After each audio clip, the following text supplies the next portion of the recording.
Sebelah kiri berarti ada sisanya. Lalu pakai seperti ini. Paham? Paham? Lalu digulung. Kalau ada sabuk silakan dipakai. Ya. Jadi kalau udah kayak gini, lihat tadi saya ini berlipat dua. Jadi kalau misalnya bapak-bapak nanti ngangkat, nggak bakalan ada sesuatu yang ya. Mas. Itu yang kalau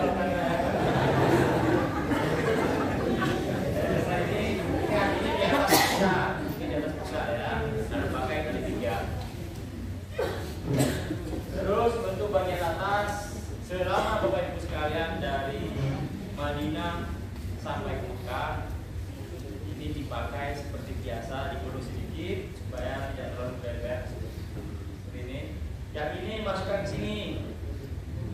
Masukkan ke sini apa? Supaya bisa tertutup.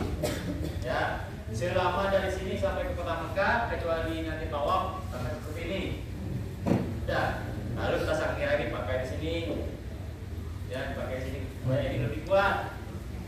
Nah, supaya ini lebih kuat. Gitu. Nah, nanti pada saat Bapak Ibu sekalian bapak-bapaknya tawaf baru dibuka di sebelah ini, sebelah kanan. Bahu sebelah kanan tidak tertutup dengan kain ihram seperti ini. Ya, pakai tas supaya lebih kencang dan mudah jatuh. Setelah itu, setelah selesai tawaf, mau sholat tawaf, dikembalikan lagi seperti semula sampai selesai tahajud. Ya seperti ini. Terus barang yang dibawa selama Bapak Ibu sekarang berangkat ke Masjidil Haram dari hotel, asal seperti ini sangat bermanfaat sekali untuk mengenal satu sama lain. Data seperti ini. Jadi sekali lagi ini tidak termasuk dalam larangan berihram. Terus ID card itu juga sangat penting dan tas sandal atau tas paspor. Ya, bisa dipahami? Seperti ini. Terus kalau misalnya ada yang perlu ditanya, besok silakan ke Muhtawif ya masing-masing. Saya ulang mengenai dengan TSK ulangan besok. Pertama, koper jam 9 sudah berada di depan kamar masing-masing. Jangan lupa yang sudah kopernya beranak dikasih nama. Ada hal-hal yang perlu kita kerjakan sebelum berangkat menuju ke Masjid Abdul Ali. Masjid Abdul Ali itu tempat berniatnya mikot bagi orang-orang yang datang dari kota Madinah menuju ke Mekah al-Mukarramah. Wajib hukumnya niat di Masjid Abdul Ali atau Masjid Al-Hulaifah tersebut. Yang nggak boleh sampai ibu sekalian biasanya lupa niat umumnya lewat dari Masjid Abdul Ali, nggak boleh. Harus balik lagi ke Masjid Abdul Ali. Untuk Bapak Ibu sekalian, supaya tidak ada yang lupa untuk berniat, kami sarankan niat umrohnya di bis masing-masing. Nanti akan dibantu oleh. Di sini ada hal-hal sunnah sebelum Bapak Ibu sekalian berihram atau melafalkan niat umroh. Pertama, disunahkan merapikan bulu-bulu yang melekat di badan. Kemarin sudah ada yang tanya kapan jenggot saya pakai potong katanya. Jadi sebelum niat umroh ada hal sunnah yang insya Allah sangat bermanfaat sekali kalau kita kerjakan. Di antaranya disunahkan merapikan bulu-bulu yang melekat di badan seperti kumis. Ada larangan khusus untuk ibu-ibu. Sekarang saya sunnah. Ya, jadi pertama tadi sunnah mandi ihram. Yang pertama sunnah mandi ihram. Musalli sunnatan lil ihrami billahi ta'ala. Kalau lupa cukup pakai bahasa Indonesia saja. Saya mandi ihram karena Allah Ta'ala. Sebelum akan berangkat ke persis dengan kota mandi Mekah, mandi junub. Cuma niatnya saja yang beda. Saya ulang, saya mandi ihram sunat karena Allah Ta'ala. Usalli sunnatan lil ihrami billahi ta'ala. Setelah itu silakan potong persiapan ya, berangkat menuju ke Mekah. bulu yang melekat di badan dan juga buku. Setelah itu pakai wangi-wangian sunnah. Tapi pastikan wangi-wangian tersebut dipakainya di menit saja. Ya, dekat. Dan pastikan wudunya dari sini supaya nanti di sana tidak antri. Ya, nanti di situ akan ditunjukkan yang batal wudu akan ditunjukkan ketika wudu baik laki-laki ataupun perempuan. Ya, paham ya? Setelah itu ibu sekalian, setelah niat dipiali nawaitul umrata wa akhadtu biha, dengan dipandu oleh makamnya masing-masing di bis, baru Bapak Ibu akan berangkat menuju ke Mekah Mukarramah, dan insya Allah perjalanan akan ditempuh selama 6 sampai 7 jam karena nanti ada istirahat di rest area. Ya, untuk melaksanakan sholat maghrib dan isya di rest area itu perjalanan antara Mekah dan Madinah Al-Munawwarah. Setelah sampai di hotel di Kota Mukarramah, kita akan check-in di hotel Aska As-Sofa. Ya, 6 bis akan masuk ke hotel Aska As-Sofa. Ya, mudah-mudahan lancar. Setelah sampai di hotel, Bapak Ibu sekalian langsung diarahkan ke restoran untuk makan malam. Ya, setelah sampai selesai sambil dibagikan kunci di situ, langsung masuk kamar. Nanti akan dikumpulkan kembali untuk berangkat menuju ke Masjidil Haram melaksanakan rukun umroh yang kedua. Apa rukun umroh yang kedua? Tawaf. Rukun umroh yang pertama apa? Niatnya di mana? Di Ali, karena kita datangnya dari Madinah Al-Munawwarah. Jadi dalam umroh pertama niat, yang kedua tawaf, yang ketiga sa'i, yang keempat tahallul, yang terakhir yang keenam habis, yang keenam foto bersama. Biasanya seperti itu kalau dalam Indonesia. Yang keenam foto bersama ataupun foto sendiri keluarga dan sebagainya. Bapak Ibu yang dirahmati oleh Allah SWT, mulai dari niat di Masjidil Ali sampai Bapak Ibu sekalian tahallul, di situ ada larangan-larangan tertentu. Ya, ada larangan-larangan tertentu baik untuk ibu-ibu atau untuk bapak-bapak. Ya, pertama saya awali dari larangan untuk bapak-bapaknya. Ya, perhatikan bapak-bapaknya. Sebelum niat umroh di Masjid Abdul Ali, pastikan sudah tidak memakai kain yang berjahit. Yang tadi saya sebutkan, pakai daleman dari sini ke Masjid Nabawi, pastikan sebelum niat di Masjid Abdul Ali dilepas. Tapi jangan sembarang dilepas. Ya, jangan sembarang dilepas. Sampai tempatnya agak mojok sedikit. Ya, jadi pastikan sebelum niat umroh tidak ada yang memakai kain yang berjahit. Perlu digaris bawahi di sini. Kain yang berjahit maksudnya ya kain yang melekat di badan, yang berbentuk badan maksudnya. Kain yang berjahit yang berbentuk badan. Kalau hanya kalung seperti ini tidak masuk dalam kategori larangan berihram. Ataupun paspor yang merah ini tidak masuk dalam kategori larangan berihram. Syal juga tidak masuk kategori larangan berihram, termasuk jam tangan misalnya. Ya, itu tidak termasuk dalam kategori larangan berihram untuk bapak-bapak. Itu hanya aksesoris saja. Ya, itu hanya aksesoris saja. Jadi paham untuk bapak-bapaknya, Mbak? Nanti kalau ada yang nggak paham bisa ditanya. Ya. Terus sedangkan untuk ibu-ibu, ya maaf dulu. Nah, apa untuk bapak-bapak yang tadi saya sebut. Larangan berihram untuk bapak-bapak yang tadi saya sebut ya. Terus aurat untuk bapak-bapak mulai dari pusar, ya dari pusar sampai lutut. Jadi pastikan setelah bapak-bapak niat umroh, auratnya itu dijaga betul-betul. Ya, dijaga betul-betul. Nanti di Masjidil Ali terlihat orang Arab, pusarnya kelihatan, bapak-bapaknya mau ngikutin juga. Jangan, ya jangan. Ya. Terus untuk ibu semuanya aurat kecuali telapak tangan dan kaki. Ini menurut pemahaman saya. Bagi yang pemahamannya beda dengan saya, silakan ikuti. Ya, yang baik silakan diambil, yang tidak baik dibuang sejauh mungkin. Ya, itu menurut pemahaman saya. Aurat untuk ibu mulai dari semuanya awal kecuali telapak tangan dan kaki. Bapak itu yang dirahmati oleh Allah SWT. Setelah melakukan niat nawaitul umrah wa umrah di Masjid Ali, larangan dari Allah sudah mulai berlaku.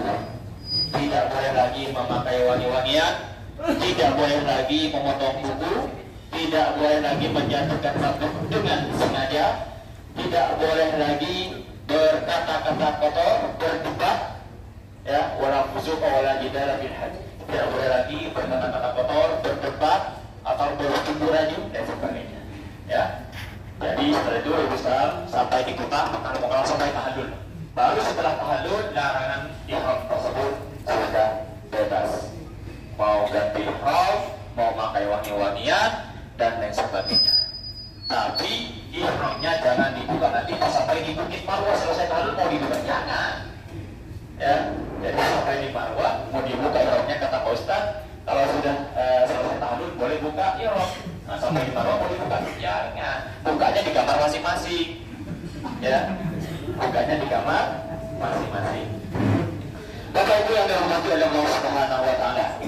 Sampai di sini dibahas insyaallah. Tamat bersama sampai di sini. Jadi mulai dari berangkat, ini teknis ya. Mulai dari berangkat dari hotel ini sampai ke kota Mekah Mukarramah insyaallah akan ditempuh selama 6 sampai 7 jam perjalanan.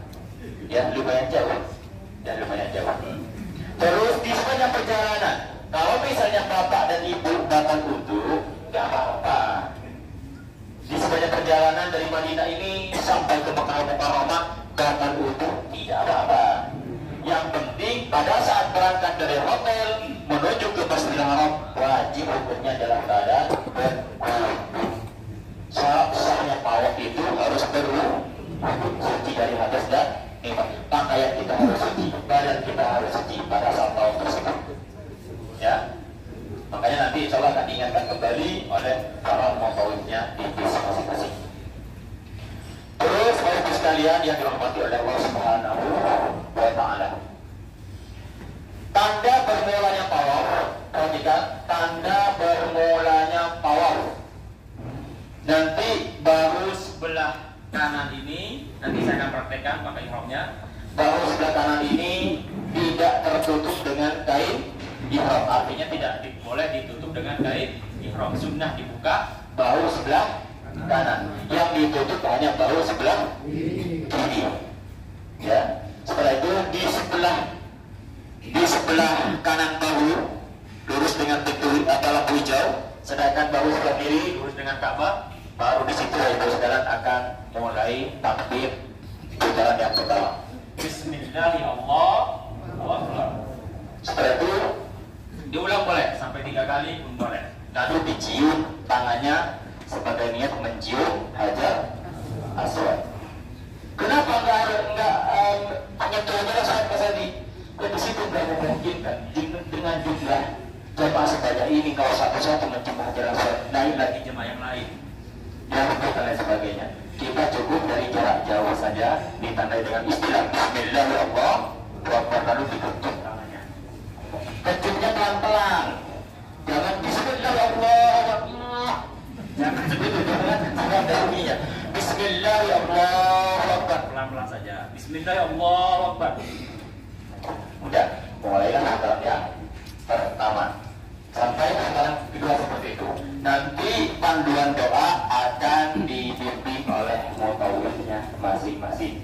Nah, biasanya yang sering terjadi Bapak sekalian, karena saking tidak sabar, ya, karena tadi tidak sabar dan sebagainya, ingin menyentuh Ka'bah misalnya, jangan dulu. Kalau umrohnya belum selesai, jangan sampai ada yang menyentuh Ka'bah. Maka dari itu kami sebagai pembimbing nanti agak menjauh dari Ka'bah. Bukan berarti Bapak Ibu sekalian atau menyentuh Ka'bah dan sebagainya. Paham? Jadi nanti para motor itu akan menjauh sedikit. Karena kalau agak jauh itu agak longgar. Tapi kalau mendekat ke Ka'bah disebut padat dan khawatir Bapak Ibu sekalian menyentuh Ka'bah. Ya. Nah, kapan boleh menyentuh Ka'bah tadi misalnya? Setelah Bapak Ibu sekalian selesai tahallul. Baru di situ Bapak Ibu sekalian boleh menyentuh Ka'bah. Ya, misalnya sudah rindu pengen menyentuh Ka'bah misalnya, ya boleh silakan ke bawah, asalkan setelah selesai tahallul. Tahallul itu memotong rambut, ya paling sedikit 3 helai rambut, paling sedikit disunahkan digundul licin, ya untuk bapak-bapaknya. Kalau ibu saja digundul, bapak-bapak saja yang digundul, ya sunnah. Ya biasanya digundul itu 1 kepala 10 rial. Ya bahkan kalau bisa misalnya 5 orang bareng masuk ke barbershop, di situ ada diskon biasanya seperti itu. Nah nanti masing-masing motor akan menunjukkan di mana barbershop itu, ya untuk Bapak Ibu sekalian tahallul. Jangan tahallul setelah kain ihram dibuka. Yang misalnya sudah sampai ke kamar hotel, udah ganti baju biasa, mau tahallul, ya pahalanya nggak ada. Maksudnya di sini Ibu sekalian, maksudnya di sini tahallul yang digundul sebelum kain ihram dibuka, dilepas, gitu ya. Bapak Ibu yang dirahmati oleh Allah Subhanahu wa Ta'ala, pada saat tawaf, perhatikan, pada saat tawaf, kalau ada misalnya dari Bapak Ibu sekalian yang batal wudu misalnya, putaran kedua atau ketiga atau bahkan keempat batal, putaran keempat batal, kepikir di situ ada air zam-zam, silakan berwudu di situ, ya, lalu mengejar ke tempatnya yang lain. Misalnya batal di putaran keempat, untuk melanjutkan tawaf nggak usah ngulang dari 1. Ya, nggak usah ngulang dari putaran pertama, langsung lanjut dari putaran keempat. Ya. Setelah itu Bapak Ibu sekalian, kita akan diarahkan ke lokasi yang agak longgar, yang posisinya lurus dengan Maqam Ibrahim dan juga Hajar Aswad dan Mu'tazam. Ya, ini kondisional, tergantung situasi di sana nanti. Kalau misalnya agak longgar, kita akan berdoa bersama. Dan setelah itu Bapak Ibu sekalian akan melanjutkan sholat sunat tawaf. Dalam sholat sunat tawaf ini Bapak Ibu sekalian, usolli sunat tawaf rakaat ini lillahi ta'ala. Dalam istilah dijaga. Bapaknya lagi siapa Pak? Mau tanya Bapak? Pakai nasi tinggal. Laki-laki Pak. Siap. Boleh nggak pakai itu perhiasan? Kalau pakai Baik, saya jawab satu dulu. Ibu-ibu pada saat ihtilam boleh nggak dicium? Ya, boleh nggak dicium? Boleh, tapi itu tadi jangan keras-keras, jangan kayak gitu. Ya pelan-pelan saja, ya. Tahap. Jadi boleh nggak kata bapaknya pakai tali pinggang? Itu bagus malah, takut melorot. Ya jaga-jaga, ya. Jadi sekali lagi tali pinggang, atas merah, kalung dan sal ini tidak termasuk dalam larangan ihram, tapi itu hanya aksesoris. Allah masih memberikan kesempatan kepada kita saat ini untuk bisa hadir di kota Madinah, kota Rasulullah SAW, mencoba untuk memenuhi panggilan Allah Subhanahu wa Ta'ala dalam panggilan ibadah umrah. Mudah-mudahan Allah memberi kemudahan, kelancaran, dan amal ini menjadikan wasilah kelak nanti di dunia dan akhirat. Kita bagi kebahagiaan di dunia maupun kelak nanti di akhirat. Kemudahan dalam ibadah di dunia maupun kelak nanti di akhirat. Dan mendapatkan surga Allah Subhanahu wa Ta'ala.